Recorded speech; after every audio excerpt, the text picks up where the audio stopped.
Hi friends, ఇగో stove వెలిగించుకుందాం. ఈరోజు నేను చేయబోయే ఐటమ్స్ ఏంటంటే అరటికాయ ఫ్రై అన్నమాట. ఇగో ఐటమ్స్ అందులో ఏమేమి వేస్తానో చూడండి. ఇగో వెల్లుల్లిపాయలు, ఎండుమిర్చి, పోపులు, జీలకర్ర కూడా ఇందులో వేస్తాను. అలాగే ఇగో కొంచెం అల్లము, తర్వాత ఏమో ఇగో ఒక టమాటా, ఇవన్నీ పచ్చిమిర్చి, కారం వేయం కాబట్టి పచ్చిమిర్చి వేసుకుంటున్నాను. ఇగో కరివేపాకు, ఇవి ఉల్లిపాయలు అన్నమాట. ఇవన్నీ వేగాక అరటికాయలు వేసుకుని వేపుకుందాం.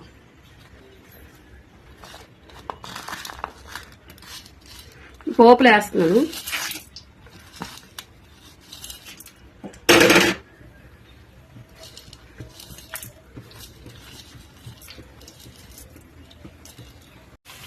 ఇగో అల్లం వేసుకుంటున్నాను.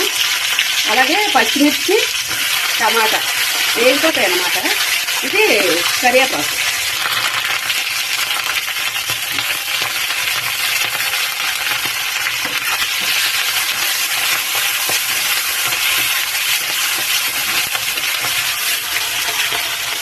ఉల్లిపాయలు కూడా వేసుకుంటున్నాను.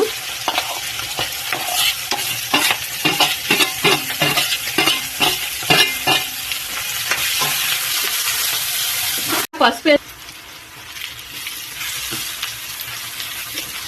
అలాగే కొద్ది సాల్ట్ కూడా వేసుకుందాం.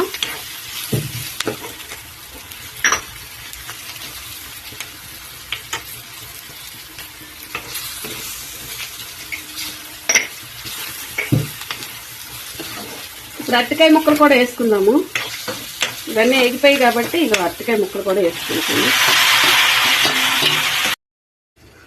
కూర అయిపోయింది, చూద్దామమ్మా.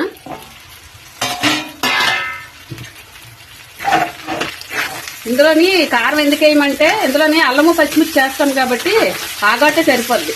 ఎందుకంటే ఇది ఆల్రెడీ అరటికాయ కాబట్టి దీనికి ఘాటు తొందరగా పట్టేస్తుంది కాబట్టి ఇంక మళ్ళీ ఇందులో కారం వేసుకునే టేస్ట్ బాగోదు. ఎందుకంటే ఘాటు కూడా ఎక్కువ అవుతుంది అనమాట దీనికి. అందుకే ఓన్లీ పచ్చిమిర్చి చేస్తే నేను చేస్తాను ఎప్పుడు. లైట్ గా అల్లం కొడతాను కొంచెం. ఇది అయిపోయింది, ఆపేసుకుందాం. అలాగే ఇగో రైస్, ఇది ఇగో రసం, వామ రసం అనమాట. ఇది వామ్ వేసి పోపు చేశాను. ఇది వామ్ సారు.